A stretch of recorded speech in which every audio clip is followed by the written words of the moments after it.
Bonjour, bienvenue dans votre site d'information générale vipinfo.net su ngeen abonné ba noppi bu leen fàtte bés cloche de notification bi ñu xëy tey indil leen li gën a fës ci seen yéenekaay yi tey ñu koy tàmbalee yéenekaay bii di l'info li gën a fës ci yéenekaay bii di l'info pour la grande mosquée de Tivaouane seen yéenekaay bii di l'info fësal na tey kii di Serigne Mountakha Bassirou Mbacké di xalif général des Mourides débloqué na ci lu toll ci téeméeri millions maanaam muy 100 millions de francs jagleel ko foofu ci tabaxu jumaa boobu ñuy def ca Tivaouane muy participation boo xamante ni xalif général des Mourides Serigne Mountakha Mbacké def na ko ci jumaa yi Tivaouane jooju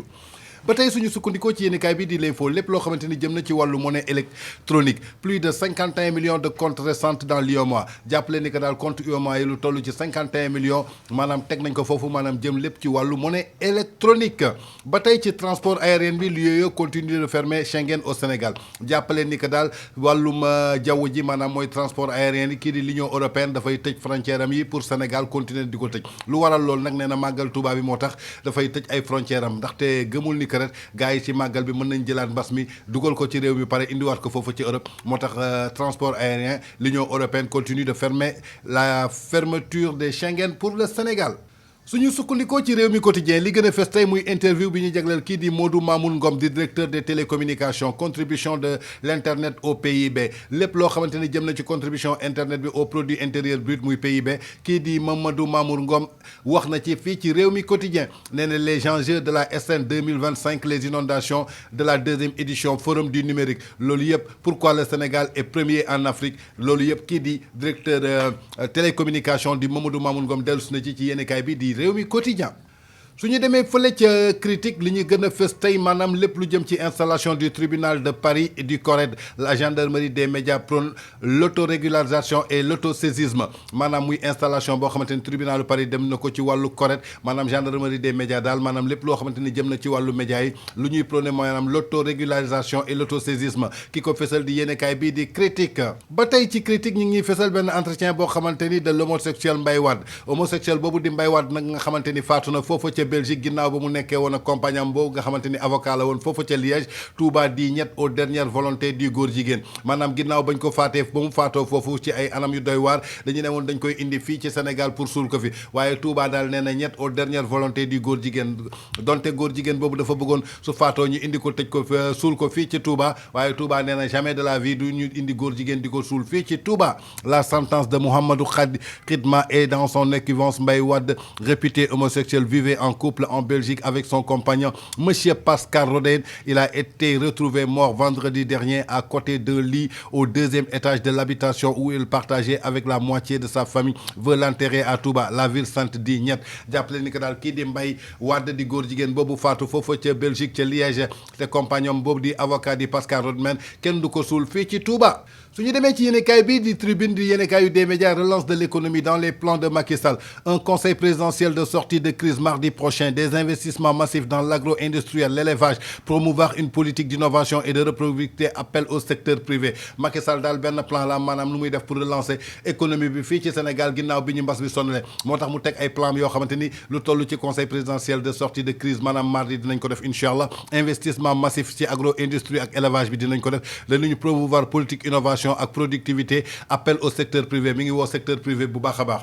ba tey ci wàllu immigration clandestine la section de recherche démantèle un réseau maanaam immigration clandestine daal ba tey mi ngi continuer di am fii gars yi di jël gaal bi di suux seen bopp foofu ngir jëm Espagne Barça mbaa Barsax mais jàpp leen section de recherche daal démantèle na benn réseau bu mag a mag ba tey lii mi ngi jëm ci wàllu trafic de drogue lu toll ci 2,282 tonnes de yamba saisies par la douane sénégalaise jamono ji daal douane bi mi ngi saisir drogue bi bu baax a baax ak yamba ji lii nag douane sénégalais moo ko saisir lu toll ci 2,282 tonnes de yamba saisies par la douane sénégalaise ki ko fësal di yéenekaay bii di tribune ba tey dañuy del soit ci Vox Populi mu del soit ci gros coup de la douane saisie record de plus de 2 tonnes de drogue à Koungheul maanaam Koungheul daal jàpp nañ fa lu toll ci ñaari tonnes yoo xamante ne lépp ci wàllu drogue la loolu nag suñ ko xayma valeur est estimée à 2282 tonnes de chanvre indien estimé à 182,560 millions maanaam lu toll ci 182,560 millions suñ ko xaymaa ci xaalis loolu la douane bi téyewaat ñi ngi ko jàppee foofu ca Koungheul ba tey nee nañu condition en 1141 sachets de 2 grammes chacun la cargaison était dissimulée dans des baies de sacs et dans des cachettes aménagées aménagé dans un camion de provenance du Mali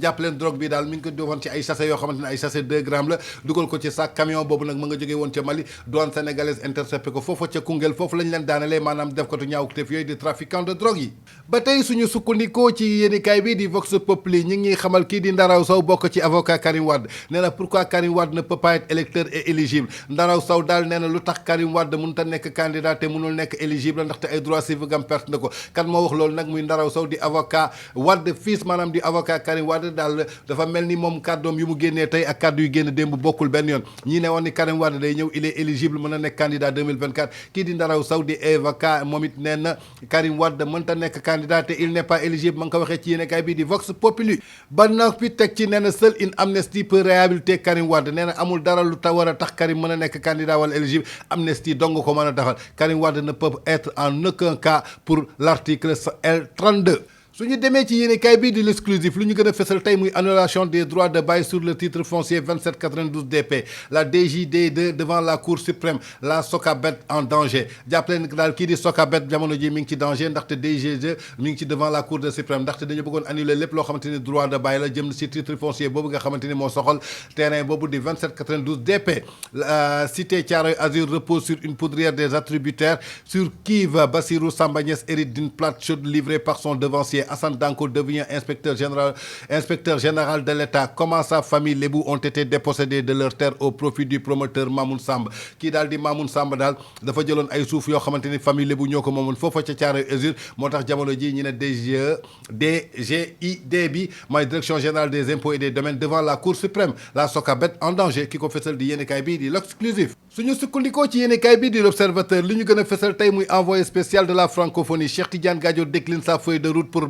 le Mali jamono leen di daal kii di Cheikh Tidiane Gadio décline na feuille de route pour Mali organiser une transition du coup de force à une véritable transition civile loolu daal la Cheikh Tidiane Gadio bëgg a def mooy envoyé spécial francophonie foofa ca Mali ba tey ci l'observateur ñu ngi fësal lutte combat contre Gris Bordeaux Balla Gaye 2 fixe les limites de sa patience l'ultimatum de Aziz Ndiaye ak Gaston Mbengue jàppale ni que daal Balla Gaye 2 fixe na ay limitam ak xaaram toog boo xamante ni mën na toog di ko xaar kii di Gaston Mbengue pour mu mën a jàmmaarloo Gris Bordeaux quant à Aziz Ndiaye nag di manager ak entraîneur kii di Balla Gaye 2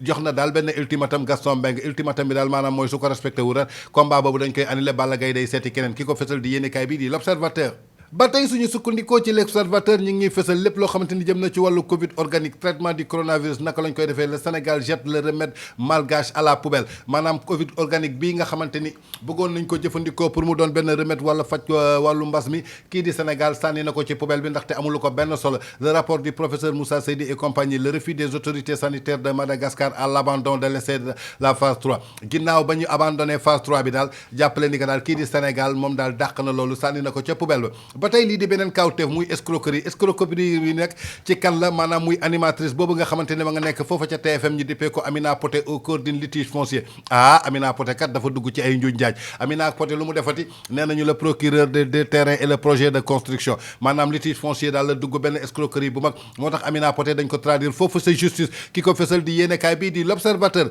jàppale ni que daal Amina Poté mi ngi ci benn litige boo xamante ne litige foncier la lu ko waral nag promoteur bi ak ñaari terrain ak projet de construction waa Amina Poté animateur la wala jaaykatu terrain la en tout cas doy na waar suñu demee ba animatrice ba animateur di dugg ci ay mbirum suuf ba escroquerie di ci feeñ en tout cas doy na waar ba tey suñu sukkandikoo ci l'observateur ñu ngi fësal lii di flagrant délit bi nag kan la Serigne Khadim Mbacké arrêté pour une histoire de drogue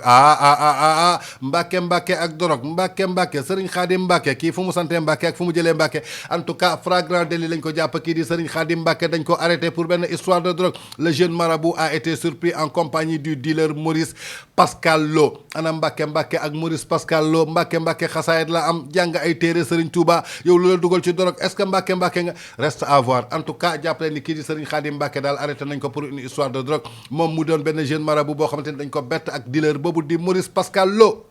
ba tey suñu sukkandikoo ci direct news dellusiwaat nañu ci affaire Lamine Diack nag jamono ji bi yëpp mi ngi polluer atmosphère des médias sénégalais et des médias internationaux kii di Massata Diack nataalam moom la ñu fësal ci yéenekaay bi di direct news lu ñu ci wax de nombreux sénégalais n'arrivent pas à comprendre comment le fils puisse laisser son père trop âgé seul dans un combat doy na waar daal sénégalais daal lu ñu mënul comprendre maanaam sa pap Massata Diack naka la mën a bàyyee baayam boobu toll ci 82 ans foofu ci France nekk ci loxo justice moom mu toog fii ci Sénégal en tout cas du samay kaddu Sénégal yi ñu ngi ko waxee ci direct news son attitude sonne en porte à faux avec nos valeurs ancestrales qui veulent que le fils sacrifie pour son géniteur nee na li Pape Massata Diack daal àndul ak dara suñuy valeur ak suñuy culture ba nga xamante ni doom dafa war a sacrifier léppam ngir baayam Massata le tribunal de l'histoire vous jugera allez en France où avez-vous la vérité avec vous revenez-nous en héros nee nañ daal Massata Diack su dee mën na am na dëgg am na lépp na dem France jàkkaarloog foofu gars yi ba pare dellu su fi nekk euro muy Massata doit aller en France et laisser son père revenir ki ko fesal di Direct News Massata doit-il aller pour libérer son père en tout cas question la bi ñuy samp di ko laaj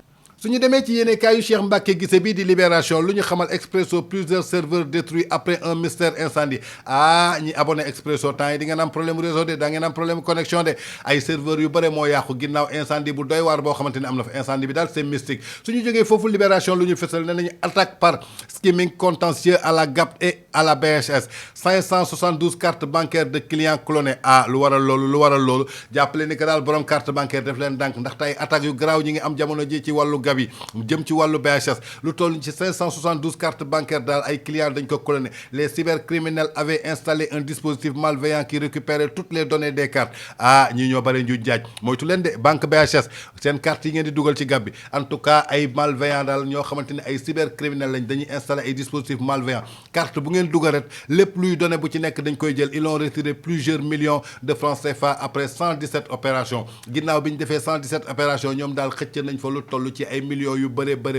ñii ñooy caay-caay le parquet ouvre une information judiciaire et porte plainte contre X kan mooy X fexe leen ba jàpp X suñu sukkandikoo ci yéene kaay bii di laas ki ñu fësal di nataalu président de la république Macky Sall relance économique Macky convoque sa task force mardi jàppaleen daal lépp loo xamante ni jëm na ci wàllu relance économique gi mardi prochain incha allah Macky convoqué na benn task force boo xamante ni dañu war a xool naka la ñuy def pour relancer économie bi jëm ci wàllu agriculture ci élevage woo privé yi aussi pour ñu jàppale ko ci bu baax a baax ba tey ci laas ñu ngi fësal Pape Demba Diallo DG FONGIP nee na la pandémie a révélé qu'il nous faut accélérer l'attente de l'autonomie ku ko wax nag di Pape Demba Diallo di DG FONGIP non paiement de facture kii di Talla Sylla di meeru Thiès jàppale ni que tailleuru Thiès yi daal nee nañu Talla Sylla da leen yoreel xaalis boobu ba léegi nangu leen fay lan la leen Talla Sylla ñawloo leen est-ce que du ay masque en tout cas Talla Sylla mooy maire boo xamante ni day wootee lépp loo xamante ni dafa jëm ci wàccee boppam maanaam fii ak Touba da koy dox su ngeen demee ci mairie am ko fa bureau ay matelas la fa teg ak ay basang kii di Talla Sylla daal jamono ji tailleuru Thiès yi taxaw nañ ci kanam nee nañ na leen fay seen xaalis Talla bor nag atte bor moom fay dong la fayal xaalis gars yi seen xaalis waay ba tey suñu demee ci Walf Quotidien li ñu gën a fësal tey ci seen yéenekaay mooy visite dans les zones inondées plongée dans le business des hydrocarbures Ousseynou Thiaw chaque jour je rentre avec 150 000 francs CFA kooku ku ko wax di Ousseynou Thiaw maanaam muy business hydrocarbure bi nga xamante ni moom mooy essence boobu ak gasoil bi ñuy def ci moto pompe yi pour mën ko ngecc am na ñoo xamante ni daal ñu ngi ciy def seen business bu baax a baax kii di Ousseynou Thiaw daal nee na chaque jour daal dina ñibbi ak 150 000 francs ci poche am exercice bancaire 2019 une bénéfice net de plus de 74 milliards de francs CFA dans les comptes lépp loo xamante ni jëm na ci exercice bancaire u 2019 daal am nañ ci benn bénéfice net boo xamante ni tolloo na ci 74 milliards ci biir compte yi kii ko fesal di yéenekaay bii di Walf Quotidien suñu sukkandikoo ci yéenekaay bii di Le Quotidien entretien avec le DG de l'ONAS kii di kan Lansana Gagny Sakho dépollue la baie de Hann lépp loo xamante ni jëm na ci beewu Hann daal kii di Lansana Gagny Sakho di DG wu ONAS boobu dépollué na les travaux vont durer entre 3 et 4 ans maanaam liggéey bi dina dem ci ñett ba ñeenti at nous sommes à 70 milliards de financement jamono ji daal xam leen ni lu toll ci 70 milliards de financement génne nañ ko l'ambition du projet est de brancher 500 000 personnes à l'ego maanaam lu toll ci téeméeri junni nit maanaam diñ leen branché ci ego yooyu ki ko fësal nag di Lansana Gagny Sakho di DG ONAS fi mu ko fësalee ci yéenekaay bi di Le Quotidien ba tey suñu sukkandikoo ci yéenekaay bi di Les Échos ñi ngi xamal lépp loo xamante ni jëm na ci introduction de traitement des dossiers civils à la police et à la gendarmerie maanaam dossier civil yi daal jamono di dañ koy tere ñu koy traité foofu ci police ak gendarmerie maanaam su ngeen déggee dossier civil maanaam mooy ay wàllu bor ay wàllu location ay wàllu maanaam jaay lii ak jaay lii loo xamante ni bokkul ak ay dossier pénal maanaam dañ koy teggi ci loxo police ak gendarmerie les effets pervers des circulaires du procureur général des gendarmes et des policiers dénoncent la médiation de la lettre attire l'attention sur ses conséquences beaucoup d'affaires civiles ont été pourtant résolu en un temps record dans les locaux des commissariats des brigades de gendarmerie en tout cas policiers yi gendarmerie yi daal dafa mel ni li ñu bëgg a dindi dossier boobu seen loxo neexu leen nee nañ am nay dossiers yu bëri ñoom ñoo ko réglé ci seen biir ay commissariat mais jàpp leen ni que daal jamono ji lépp loo xamante ni jëm na ci dossier civil dañ koy interdire police ak gendarmerie di ko réglé ki ko fesal di yéenekaay bi di Les Échos ba tey suñu del suwaatee ci Les Échos ñëwaat nañ ci affaire Amina Poté roulé dans la farine Amina Poté traduit en justice le promoteur immobilier Thierno Ciss lui réclame 13 millions Amina Poté daal 13 millions la ko Thierno Ciss di promoteur immobilier bii di laaj Amina Poté lan moo ko dugal ci affaire immobilier en tout cas doy na waar jàppale ni que daal jamono ji Amina Poté mi ngi ci ay guddi yoo xamante ni bët setagul ndaxte dañ ko traduire foofu ci justice ci wàllu escroquerie boo xamante ni toll na ci fukki millions ak ñett suñu sukkandikoo ci yéenekaay bi di li quotidien suñu naataango bi di Babacar Dione jiite ko li ñu fësal tey accouchement par césarienne le juteux business médical maanaam jàpp leen lépp loo xamante ni jëm na jamono ci accouchement par césarienne ñoo xamante ni maanaam dañoo xat mënuñu leen wasinal normal dañ leen di xottil seen biir maanaam jaara leen par opération muy césarienne maanaam muy benn jus de business boo xamante ni jamono ji médical yi moom la ñuy jëfandikoo bu baax a baax dafa leen arrangé wala arrangé wu leen en tout cas business médical la boo xamante ni jamono yi daal accouchement par césarienne yi doy na business boo xamante ni business médical la kuy ko fësal di yéenekaay bi di lii quotidien ba tey suñu sukkandikoo ci lii quotidien plainte auprès du CORED la presse en ligne principale coupable maanaam plainte yu jëm ci wàllu CORED bi yëpp presse en ligne bi maanaam muy site internet bi daal ñoom ñooy principal coupable lu waral loolu ndaxte yu bëre ak fausse information yeeg fake news yeeg yu bëre ci presse en ligne bi lañ koy jaarle ki ko fësal di yéenekaay bi di lii quotidien révision du procès de Karim Wade mission impossible pour ses avocats nee nañu daal pour réviser procès Karim Wade benn mission la boo xamante ne c'est impossible pour ses avocats lu waral mission bi impossible en tout cas doy na waar ki ko fësal di yéenekaay bi di lii quotidien suñu sukkandikoo ci yéenekaay bi di source a li ñu fësal tey plusieurs réunions secrètes à Touba pour interdire la ravissante épouse du feu Cheikh Béthio Thioune de célébrer le Magal à Ngabou kii di Aïda Diallo nag su sàgganee du màggal Aïda Diallo su sàgganee du nga màggal Aïda Diallo du màggal Ngabou bi yoon ndaxte ay réunions yu bëre yu secrètes ñi ngi am foofu ca Touba pour interdire kii di ex jabaru Cheikh Béthio boobu di Aïda Diallo bëgg a xëccoo doon xalifa pour la première fois sëriñ bu jigéen ñi koy gis ci Sénégal rax ci nolli santoo Mbàkke santoo Thioune santoo dara lu dul Diallo nga ne da ngay célébrer màggal boobu en tout cas tout sur le plan anti Aïda plan Aïda daal su dee jamono ji virus la nañ jàpp ne virus bu bon a bon la ndaxte waa Touba bëgguñu ko ñu ngi koy dàq bu baax a baax ginnaaw gis nañ ko mu dem foofa ca Mali di def yu Cheikh Béthio yi doon def naan day jënd ay nag ak yu kenn xamul gars yi daal jàppeewuñu ko lu dul ay affaire foo ak ay affaire puukare kii di Aïda Diallo daal su sàgganee màggal bi dina ko màggal biir këram waaye du ko màggal Ngaabu ndaxte ay réunion secrète yu bëri ñi ngi am foofu ca Touba ginnaaw bi mbas bi amee ak mesures yu ñu jël Aïda Diallo daal en tout cas war na def attention des chefs religieux dont les Mbacké et des Baye Fall sont à pied œuvre pour empêcher de célébrer aux veuves du défunt guide des Thiantakoun de mettre les pieds à Ngabou Aïda su sàgganee su ñëwee Ngabou Baye Fall léegi Mbacké yi dinañ ko duma de dinañ ko duma waat de dinañ ko duma Aïda te ngaa am ci kuddu ñu rof la ci gaye en tout cas doy na waar waaye Aïda Diallo bi moom ku muy xëccool en tout cas Aïda Diallo mii daal su sàgganee nagam yooyu dina ko rendi foofu Mali séddoo koog Mali yi ginnaaw coup d'état bu mu famee en tout cas daal jàpp leen tout est sur le plan anti Aïda pour célébrer le Magal à Ngabou ki ko fesal di yéenekaay bi di source a ba tey suñu sukkandikoo ci yéenekaay bi di réew mi quotidien escroquerie portant sur 73,5 millions lii bare na de escroquerie bu mag bi un douanier à l'aéroport international Blaise Diagne et sa femme à la barre douanier beeg jabar jépp ñoo def escroquerie laa ilaha illallah ana douanier def escroquerie ba noppi sa jabar di la si jàppale monsieur su nekkee sàcc kay madame day nekk sàcc monsieur sàcc madame sàcc c'est la famille des voleurs muy escroquerie bu mag a mag boo xamante ni porté wul sur 73,5 millions la douane à l'AIBD et sa femme à la barre douanier bi moom kan la wax jox leen ma turam waaye wala ma jox leen ko migration au Sénégal plus de 400 000 départs enregistrés en 2019 400 000 personnes daal départ nañu Sénégal 2019 pour def immigration clandestine ñii moom du ñu bàyyi gaal yi baax na ret en tout cas li gën a fës ci yéenekaay bi muy Koungheul 2 tonnes de yamba saisies aussi par la douane douanier yi jàpp nañu yamba douanier bi escroquerie la ki ko fësal di yéene bokkaay bi di réew mi quotidien suñu sukkandikoo ci yéenekaay bi di stade quotidien li ñu fësal tey jëm ci wàllu sport deux gardiens des Lions affirment kooku mooy kan muy Mendy et Gomis Edouard Mendy ak Gomis maanaam njaago yi daal dafa mel ni ils sont les meilleurs qui est le meilleur entre Mendy et Gomis en tout cas ñoom ñaar ñëpp ay njaago lañu seen maam ay njaago lañu mbaam xol di naan dolo di naan bière en tout cas daal ñoom ñaar daal ñu ngi nii kan moo ciy le meilleur en tout cas Sénégal am na ñaari meilleur gardien kii di Edouard Mendy nag moom dem na foofu ca Chelsea qui est le meilleur stade moo ko fësal tey ci yéenekaayam bi